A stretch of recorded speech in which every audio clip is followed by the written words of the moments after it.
بسم اللہ الرحمن الرحیم۔ السلام علیکم ورحمۃ اللہ وبرکاتہ۔ زکوٰۃ کے حوالے سے ایک شخص کا سوال ہے کہ میں صاحب نصاب ہوں اور ہر سال میں زکوٰۃ ادا کرتا ہوں۔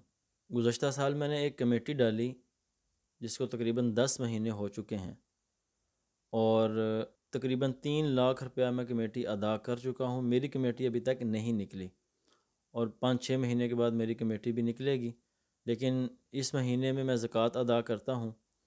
تو اب وہ جو 3 لاکھ روپیہ میں ادا کر چکا ہوں اس کا کیا حکم ہے؟ تو اس کا جواب یہ ہے، علامہ ابن عابدین فرماتے ہیں کہ امام محمد اور امام قاضی ابو یوسف رحمۃ اللہ علیہما ان کے نزدیک ہر قسم کے قرضے کا ایک ہی حکم ہے، یعنی اس پر زکوٰۃ واجب ہوتی ہے اور ادا اس وقت کی جاتی ہے جب وہ قرضہ واپس مل جائے، وہ تھوڑی مقدار میں واپس ملے یا زیادہ مقدار میں واپس ملے۔ اب اس مسئلے کو سامنے رکھتے ہوئے کچھ مسائل جو ہماری روزمرہ زندگی میں ہمیں پیش آتے رہتے ہیں ان کا حل سمجھا جا سکتا ہے۔ مثلا جو سوال پوچھا گیا کہ کمیٹی کی مد میں جو رقم میں نے ادا کی ہوئی ہے اس کا کیا حکم ہے، تو اس مسئلے کی روشنی میں اس کا جواب ہم سمجھ سکتے ہیں کہ اس پر بھی زکوٰۃ واجب ہے۔ جو کمیٹی کی مد میں ہم نے رقم دی ہوئی ہے اس پر زکوٰۃ واجب ہوتی ہے۔ اسی طرح بندہ مکان کرائے پر لیتا ہے یا دکان کرائے پر لیتا ہے تو ایڈوانس کے طور پر 5 لاکھ یا 10 لاکھ روپے مالک مکان یا دکان کے مالک کے پاس رکھے جاتے ہیں کہ جب مکان چھوڑو گے یا دکان چھوڑو گے تو وہ پیسے واپس مل جائیں گے۔ اب یہ رقم ہے تو بندے کی لیکن رکھی ہوئی مالک مکان کے پاس ہے، تو اس رقم پر بھی زکوٰۃ واجب ہوتی ہے۔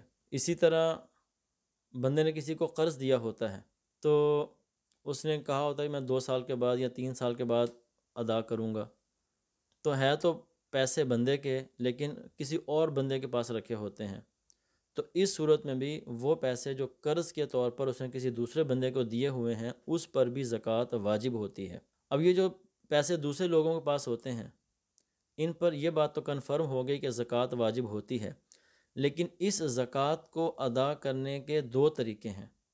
ایک طریقہ تو یہ ہے کہ بندہ حساب لگا کے رکھے کہ کتنے پیسے دوسرے بندوں کے پاس رکھے ہوئے ہیں، کمیٹی کی مد میں یا قرضے کی صورت میں یا کسی کو ایڈوانس دیے ہوئے ہیں تو اس صورت میں ٹوٹل پیسوں کا حساب لگا کے رکھے اور ہر سال ان پیسوں کی زکوٰۃ ادا کرتا رہے۔ یہ ایک آسان طریقہ ہے زکوٰۃ ادا کرنے کا ان پیسوں کی جو دوسروں کے پاس رکھے ہوتے ہیں۔ اور زکوٰۃ ادا کرنے کی دوسری صورت یہ ہے کہ جب یہ رقم جو دوسروں کے پاس رکھی ہوئی ہے اس بندے کو موصول ہو تب اس کی زکوٰۃ ادا کی جائے، لیکن اس صورت میں حکم یہ ہے کہ گزشتہ جتنے بھی سال گزرے ہیں ان تمام سالوں کی زکوٰۃ ادا کرنا ضروری ہوگا۔ تو زکوٰۃ تو ہر حال میں ادا کرنی ہے، ایک میں فوراً ادا بندہ کر دے تو زیادہ بہتر ہوتا ہے۔